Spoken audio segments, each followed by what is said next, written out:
Chairman, এবং আমার সাথেও উনি সরাসরি কথা বলতেই পারেন অফকোর্স। এবং ওনারা যদি আমাদের জিনিসটা অফিসিয়ালি হোক কিংবা আনঅফিসিয়ালি হোক অ্যাড্রেস করে, অবশ্যই সেটা আমরা দেখব। আমাদের এত আয়োজন, এত বিনিয়োগ আমাদের এই দলের রেজাল্টের জন্য, আমাদের দলের জন্য। সো সেখানে কোনোভাবে কেউ বা কার যদি প্রভাবিত করে negatively, definitely will tackle it manage. But আমার কাছে এটা আর আমার ব্যক্তিগত ওপিনিয়ন।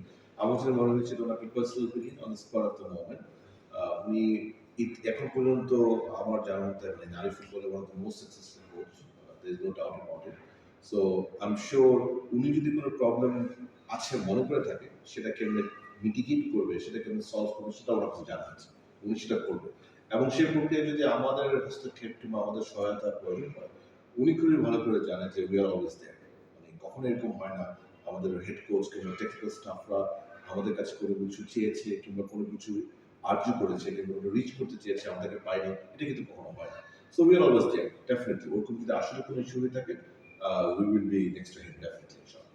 গতকালকের ম্যাচেও একটা জিনিস বেশ আলোচিত হচ্ছে গতকালকে থেকে, যে থাইল্যান্ড ডিফেন্স। কারণ আমরা দেখেছি থাইল্যান্ডে যে দুটো ম্যাচ খেলে এসেছে, তিনি নতুন এই ট্যাকটিক্সটা অনেকবার ট্রাই করার চেষ্টা করছেন। স্বাভাবিক, একজন কোচের স্ট্র্যাটেজি নিয়ে প্রশ্ন তোলার আমি কেউ না।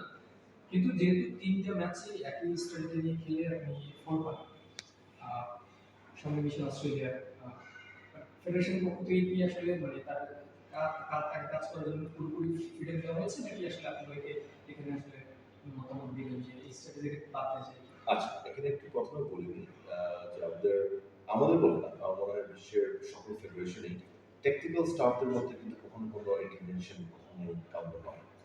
এবং আমাদের সম্মানিত সভাপতি এই ব্যাপারে অত্যন্ত strict। উনি কখনোই এলাও করে না। যতক্ষণ পর্যন্ত ওনারা টেকনিক্যাল স্টাফ হিসেবে আছেন, they have the freedom. Same goes for আমাদের ওয়ার্ল্ড হিসেবে। আমাদের সম্মানিত চেয়ারম্যান ওয়ার্ল্ড ওনারা কিন্তু কখনো টেকনিক্যাল বিষয়ে ইন্টারফেয়ার করে না।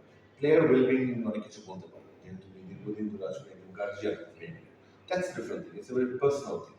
বাট মাঠে কি স্ট্র্যাটেজি নিয়ে কাজ করবে, মাঠের টেকটিক্স, মাঠের টেকনিক, সেটা অ্যাবসলিউটলি হেড কোচের উপরে এবং ওনাদের পুরো ফ্রিডম আছে, and that goes for both man and women.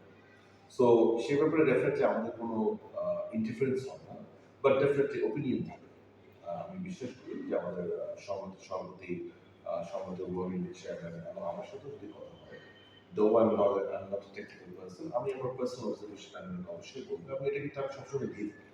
মানে আমি যখনই কোনো মেয়েদের খেলা দেখে থাকি, আমি কিন্তু অ্যাজ এ ভাইস প্রেসিডেন্ট আমার পার্সোনাল চোখে যে অবজারভেশনগুলো আসে আমি কিন্তু আমার সাথে শেয়ার করি। এবং উনি কিন্তু খুব পজিটিভ, উনি সবসময় রেসপন্স করে। উনি সামটাইমস ওনার ব্যাখ্যাটাও আমাকে দেয়, সামটাইমস উনি আমাকে ওনার মতো করে বুঝান, বাট খুব হেলদি একটা সম্পর্ক আছে। But when it comes to with strategy উনি ইমপ্লিমেন্ট করবে মাঠে, সে ব্যাপারে কোনো রকম ইন্টারভেনশন হয় না। এবং এটা আমি মনে করি, আমি জানি যে বর্তমান যে সভাপতি আছেন, তিনি এটা কখনো অ্যালাউ করবেন না। এটা আমি দৃঢ়ভাবে বিশ্বাস করি।